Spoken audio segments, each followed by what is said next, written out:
Hello, this is Lady Boulay, and I hope you're having a marvelous day. Thank you for your support.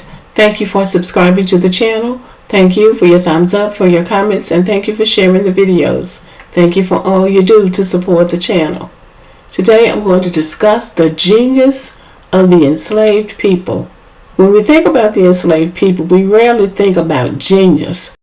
But it truly took genius to create a culture as unique and enduring as the African American culture, while at the same time you had another race of people riding on your back. I am probably one of the few African Americans who toured these antebellum homes. They call them antebellum homes, antebellum meaning before the Civil War, but they're really slave houses, plantation houses that were built on the backs of the enslaved people. I go to those plantation houses and they all have a gift shop with overpriced items, books and Confederate flags and cookbooks and songbooks and things like that were common to the plantation. So I have a collection of slave memorabilia and I've studied it, and it is surprising how intertwined the enslaved people were with the plantation. As a matter of fact, they kept the plantation going inside and outside, including building the plantation house and paying for it, paying for everything in the house, including the furniture, the china, the silver, the curtains, the food, the clothes, the pictures on the wall. Everything was paid for with slave labor. They were so important to this economy that their likeness appeared on the money. The term stocks and bonds originated with the enslaved people. Their bodies were the stocks and their labor was the bonds. Stocks and bonds was created through slave labor. But the genius of the enslaved people has never been told. America would like the world to think that they were just a bunch of stupid, dumb Africans that they brought into captivity because, well, they were just dumb, stupid Africans. But American history is not taught for a reason. American history is basically what black people did in America. Yes, white people came over here and wiped out most of the indigenous populations and took the land. But once they got the land, they didn't know what to do with it. So they had to go somewhere and force a group of people into the country who knew what to do. And that was the Africans. We say this was prophecy because the Bible had already foretold that we would go into captivity in ships and be sold as bondmen and bondwomen, slaves. But these slaves were not dumb. These people were masters at what they were doing. So I'm going to discuss 3 areas of genius in this video. Now that's not all of it, but I'm just going to talk about 3 because I don't have so much time. I'm going to talk about the agricultural genius, the culinary genius, and the musical genius of the enslaved people. America was built on agricultural crops. The crops that built this country were rice, tobacco, sugarcane, and cotton. All the crops that built America were grown in sub-Saharan Africa. And so those are the people that were exported here against their will to build this economy and this empire. Of all the money-making crops that built this economy, and there are lesser crops like wheat and rye and barley, but cotton was the most important. Cotton was king. It was the most profitable crop and generated massive amounts of money for the people who were fortunate enough to get their hands on some slaves. It created the greatest amount of wealth for a startup country like the United States that the world has ever known. But behind that cotton took genius. They had to know how to grow that cotton. They had to know how to cultivate those crops, how to prepare the land, how to deal with the soil. Cotton, rice, all of those crops are labor intensive. And you don't just go out there because you want to and produce a healthy crop of cotton or rice or sugarcane. You have to know how to do it. They had to know what they had to do in order to produce those huge cotton crops on those plantations. So that's the first genius. They had to know how to grow rice. White people did not teach them how to do this. It took their own genius. That genius came with them. The white people went into Africa looking for the people who specialized in the things that they needed done. And they brought those people into captivity. So we have to always be clear. They did not bring dumb people into captivity. They brought smart people who knew how to do things. So that's the first thing. The crops that built America were built on the backs of slaves. But those slaves were masters at what they were doing.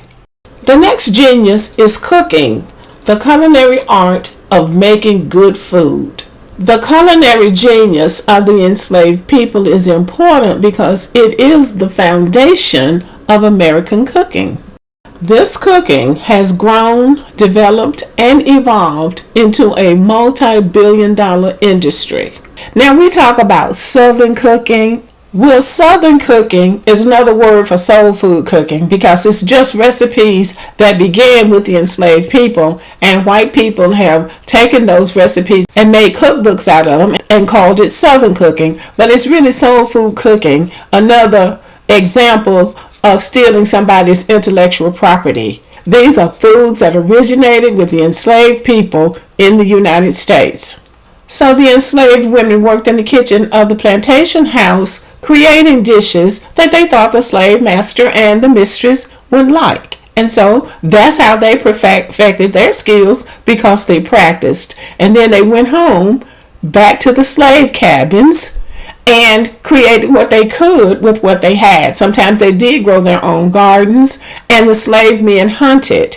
They hunted the wildlife, they fished. In addition to working from can to camp on Saturday afternoons and sometimes on Sundays, they went hunting. And so they brought in wildlife. They perfected the art of barbecuing wild meat and frying fish. You haven't been to a real fish fry until you have a brother frying fish, catfish, bass, whatever they can get their hands on.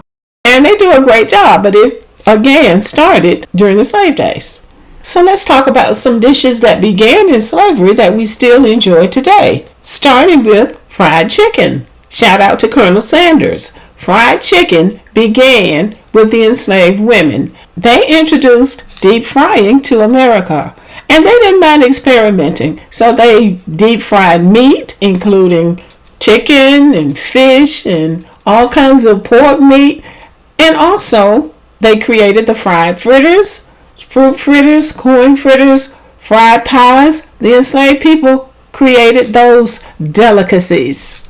So now we have Colonel Sanders and Kentucky Fried Chicken, Popeyes, Bojangles. You can get fried chicken at the grocery store, Walmart, the gas station, and any restaurant that you go to that wants to make money. So everybody's making money off fried chicken except black people. Go figure.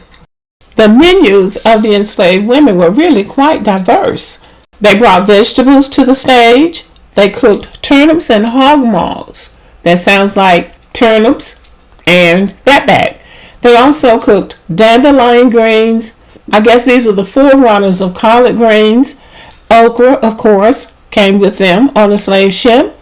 And they cooked potato salad, mashed potatoes, banana pudding, the pound cake.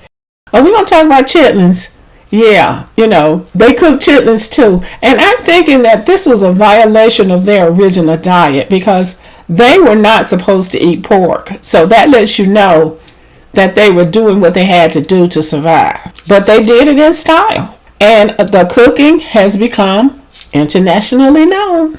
Can we just tip our hats to these enslaved women? They made coconut cakes, caramel cakes, donuts, cinnamon rolls, honey buns, cookies, you name it, they made it. So they knew their way around the kitchen. And I would be remiss if I didn't mention candy.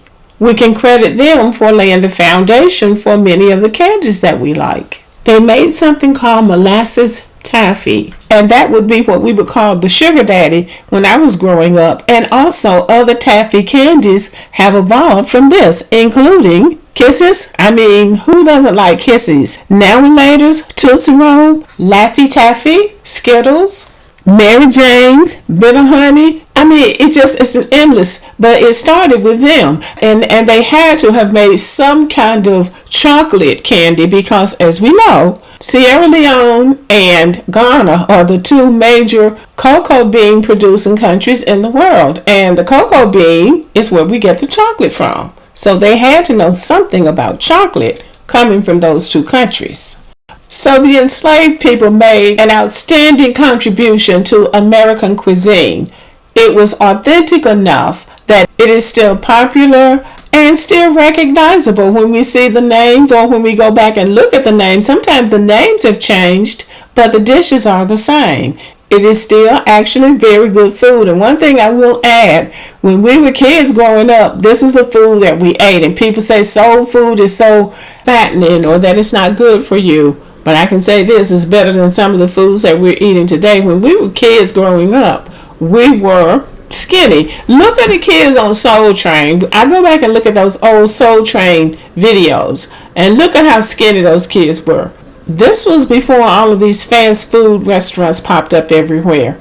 Those kids, I am sure, were eating from their mama's table. And they were cooking vegetables and meats and adding a little sweets on the end. We were healthy and we were normal size. We were not oversized and everybody wasn't overweight like so many of us are now. Hats off to the enslaved cooks.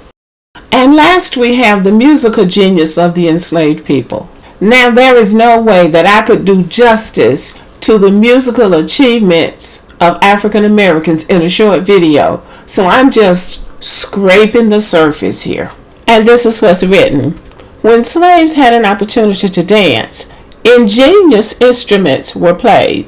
They made their own instruments out of things around the farm. And if I were to call those things, you wouldn't even know what they were because some of those things we don't even use anymore. But they made their own orchestra, so to speak. They made fiddles that we now call violins. They also made flutes, tamarines, drums, banjo, harmonica. They could take just about anything and make an instrument or a sound out of it. That's a part of their musical genius. And listen to the dances that they created that are still being done now, just by different names.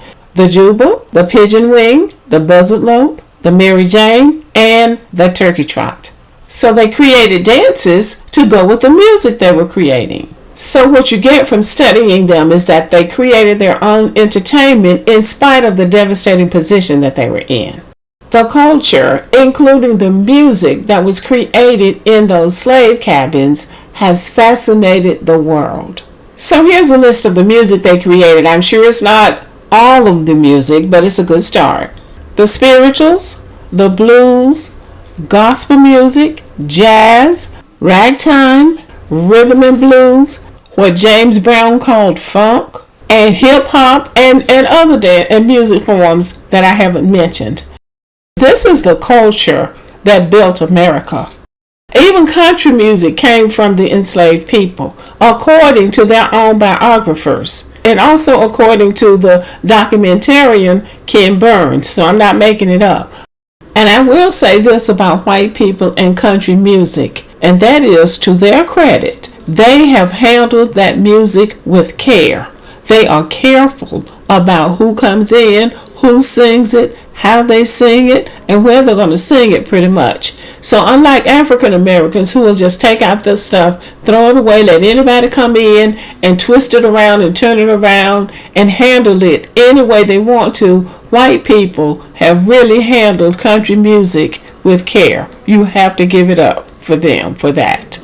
All of the American music was born within the slave system. So the genius of the enslaved people has never been told. People write books about it, and we just sort of take things for granted because we just assume that somebody else did all of this stuff, and they didn't. The enslaved people did this. The enslaved people were geniuses at what they were doing. And I'm just scratching the surface here. I'm just doing a summary. I haven't even done a deep dive. So I'm bringing this presentation because we have to keep our culture alive. So if you have a topic or subject that you would like for me to discuss, let me know in the comment section, because we have the trending topics And I like talking about the trending topics, but I started the channel to talk about the historical culture.